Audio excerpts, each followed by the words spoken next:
Hi everybody. On my most recent game night with one of my gaming crews, we did a little impromptu review of Stay Away, which is coming up in 2 seconds. I just wanted to do this little intro video for a couple things I forgot and some things I want to mention. So Stay Away, which is a semi-cooperative party game. It is a game of contagious horror. It is put out by Pendragon Game Studios and Escape Studio. Let me show you that there. And I also wanted to note that we were mainly doing this impromptu review to test out my new GoPro camera. The video is a little shaky. I'm going to be buying one of those stabilizing arms for it so that doesn't happen in the future, so I apologize for the shakiness. Well, without any further ado, here's our review of Stay Away. Hello YouTubers, welcome back to the Board Game Captain. Today we're going to be talking about the game Stay Away. And I've got one of my gaming crews here with me. I'm going to introduce them all to you. This is Cal. Say hi to the YouTubers, Cal. Hello. This is Junior. Hey. This is Evie. And this is Melissa. Hey. And Lynn is behind the camera as normal. And now we're talking about this game Stay Away. Stay Away is a bit of a weird sort of party game. We just played a game of it. Lynn and I have played it a couple times, but this was their first experience playing it, and I asked them if they wanted to do a video about it, and they all agreed. So here we are. And now, in this game, one player is a weird monster from outside of time and space who's trying to infect all the other players. Now, if you're human, you win if you manage to kill the alien player, the thing, before they infect you. Now, if you're the thing, or you become infected by the thing, then you win if there are no regular humans left around the table. So that you set it up by first pulling out all of the infected cards from the deck, removing them, as well as the thing card from the deck. You remove the thing card, and as well as all of the panic cards, which have a different back to them, as you can see here. You then deal out 4 cards times the number of players minus 1. And you add the thing card to that. That way you have 4 cards for each player. You deal all those cards out to each player, so everybody's going to have cards that are not the infected cards, that are not the panic cards, but one player has the thing card and you don't know who that is, and you got to get your poker face on, because if you're the thing card, everybody wants to kill you. Mm-hmm. So you got to make sure they don't know that you're the thing. Now, infected cards, if they come up from the deck, don't really mean anything. And on your turn, the first thing you do is you draw a card from the deck. Then you can choose to either play a card from your hand and do what it says, or discard a card. If you get an infected card and you're not the thing player, you're probably going to want to discard it to get rid of it. Because sometimes people are going to play cards that let them look at your hand, and you don't want them to think you're one of the infected. If you're the thing player and you get infected cards, the next step of the turn is when you have to trade a card with the person in front of you in turn order. And if you're the thing player, you're probably going to try to infect them. If you hand them the infected card, they now know that you're the thing player, but now they have to help you win, because they don't win anymore by killing you. And that's the gist of the game. That's how it goes. It's a lot of social deduction. It's a lot of table talk. It's a lot of craziness and accusations and pointing fingers back and forth. Lies and deception. Lies and deceit. Indeed it is. Indeed it is. So now, Cal, you were the thing. Why don't you talk a little bit about what it was like being the thing this game? Well, it was trying to believe everybody that I was human along with them, but trying to infect them at the same time. So. Now, you were throwing a lot of shade, trying to throw suspicion on other people. It worked out a little bit until the process of elimination by the flamethrower. Don't forget to tell them about that. Oh, well, I had the flamethrower. The one way you can kill the thing if you think you know who the thing is. And I told everybody, I thought Cal was it. And I'm like, I'm going to kill him.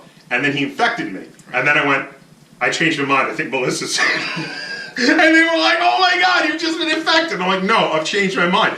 And actually, I did such a good job of convincing them that I had changed my mind that after flamethrowing Melissa, I convinced Lynn to flamethrow for Junior. So I actually managed to kill both of them, but the end result of the game was that Lynn figured out that Cal really was the thing, and she flamethrowered him, which flamethrower, by the way, is a card that you can draw. She flamethrowered Cal, who was the last regular human left alive, so it was a sole victory by Lynn. You almost got Evie killed as well. We were working on it. We were trying to convince Lynn that it was Evie, but she wasn't buying it at that point. So what did you guys think? Let's start with how about you, Junior? What were your thoughts on the game? I thought the game was really fun. It's definitely you can't trust anyone unless if you've seen their cards. And then, like in Josh's case, he proved to us he wasn't the thing by drinking whiskey, but then later got infected. So you have to constantly be watching people. And now, whiskey is a card that allows you to reveal your hand. I played it early to show everyone I wasn't the thing. Then I got infected, and they knew I wasn't the thing, and I kept reminding them of that. But he's like, "But you're infected," and he was right. So what did you think, Evie? What are your thoughts on the game? It was fun. I knew who it was, but they didn't believe me. I ended up getting infected, so I couldn't really do anything. But we, as infected, almost won. We were down to only one player. It was a real close game. So Melissa, what were your thoughts on it? I really liked the table talk portion, as in trying to mislead people or make them believe that you were one thing or another. Yes. I was being accused initially of being the thing, and it wasn't me, but yet I was still scorched. I'm sorry, I was infected. And I ended up dying because of it. So now, Lynn, what are your thoughts on this game? I had fun playing it. I mean, I won. You all guys were losers, so... That is true. You did. You know, it's funny actually. We've played this game a couple times, and Lynn is the only player so far who is completely undefeated. The first time she was the thing, and she managed to win by turning everyone over and barbecuing the last person with the flamethrower that she couldn't turn over. In this game, she was the last human left standing. So, I mean, this is a really fun party game. The game is playable at 4 to 12 players. It's got a huge variance in the number of players. But you can't play it any less than 4. And I have played it at 4, and 4 works, but 4 is a very quick game. 4 is over in like 15 minutes. Now, the game, let me just see the recommendations here on the box. I forgot to grab that. Thank you. The game is listed as being a 15 to 60 minute game, and now it has such a wide variance because it has such a wide variance of the number of players. Because if you're playing this with 4 players, it really is a 15-minute game. It's over very quickly. But if you're playing this at, 10 players, I'm sure it would go an hour. Now at 6 players, this was like a 20 minutes to half an hour game, so it's right in the middle there. And then it's listed for ages 13 and up, which I do believe is a pretty good estimate.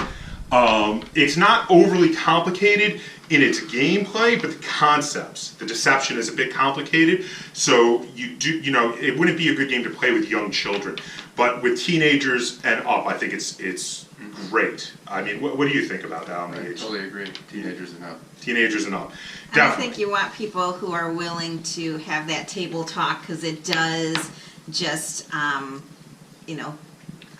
create more interaction. And involvement in the game if you're willing to. Plus, children would have a talk. small attention span in that too. It's true, but I really want to. I'm going to go right to what Melissa is saying here, because she's hitting the nail on the head. The table talk is the most fun part. When people start accusing each other, trying to convince other players that they're right, that is crazy fun. And Melissa definitely, right on the nose with that one.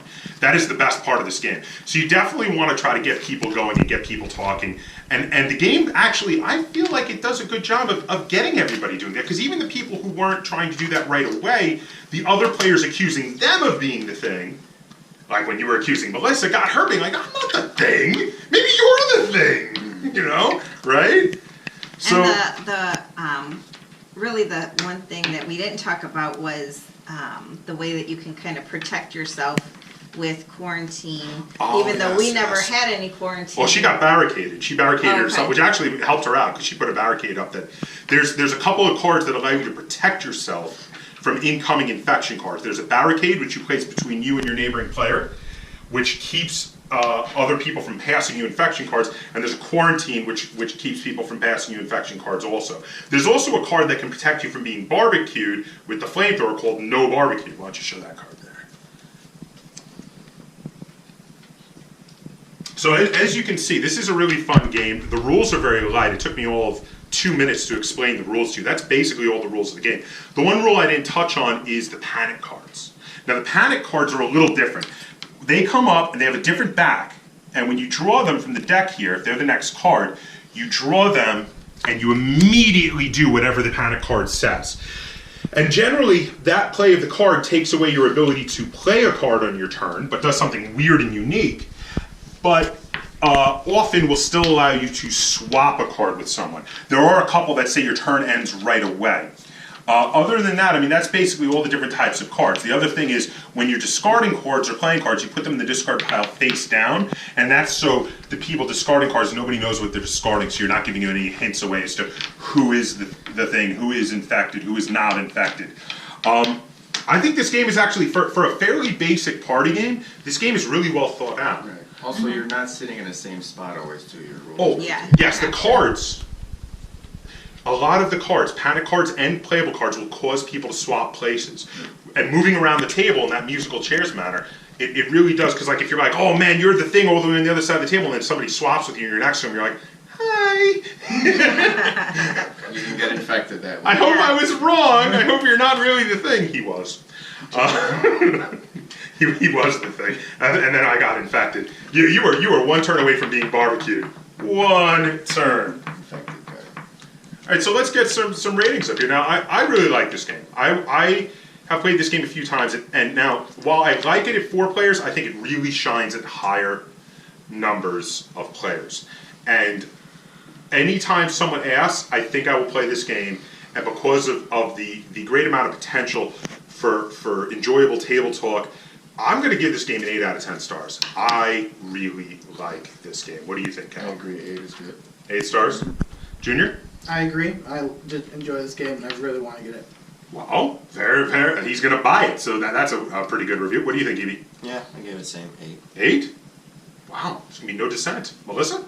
I would say the same thing as long as it was at least 6 people or more. I would say like that 6 to 10 would probably be a good number. And, you know, keeping in mind that you are going to have to switch places and you do want to play with people who actually want to interact versus like strategize against each other and not work together. So, you know, this is a cooperative type game. So I liked it. I would say definitely an 8. And Lynn, what did you think? Yeah, I would give it an 8 too. I always have fun playing it. Wow.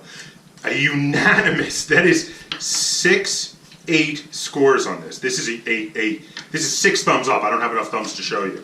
This is 6 thumbs up. Hey, help me out. Someone else give me some thumbs. There we go. This is 6 thumbs up on this game. Now, I want to talk a little bit before we go away on other reasons why you might want to buy this game. So first off, this game has a Cthulhu theme to it. Now, I know you've probably seen 50 games with Cthulhu themes because, you know, it's all public domain and therefore free. They don't have to pay any rights to anyone.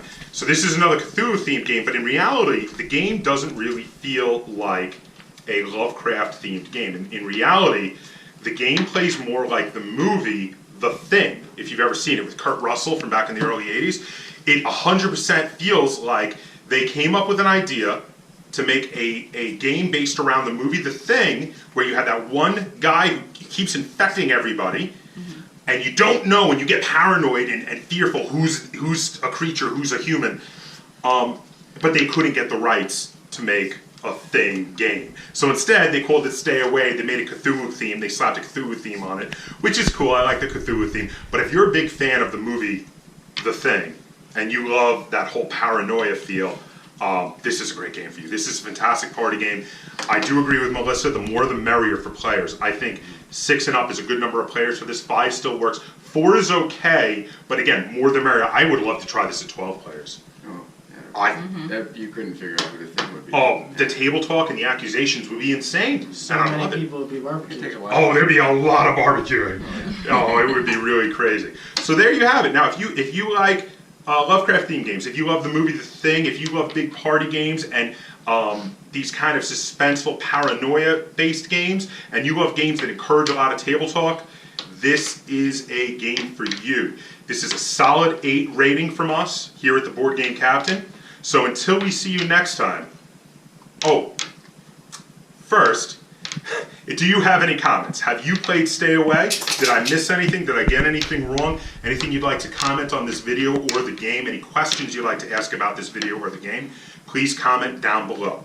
Also, if you like this video and you'd like to see us do more like it, please, please, please like, share, and subscribe.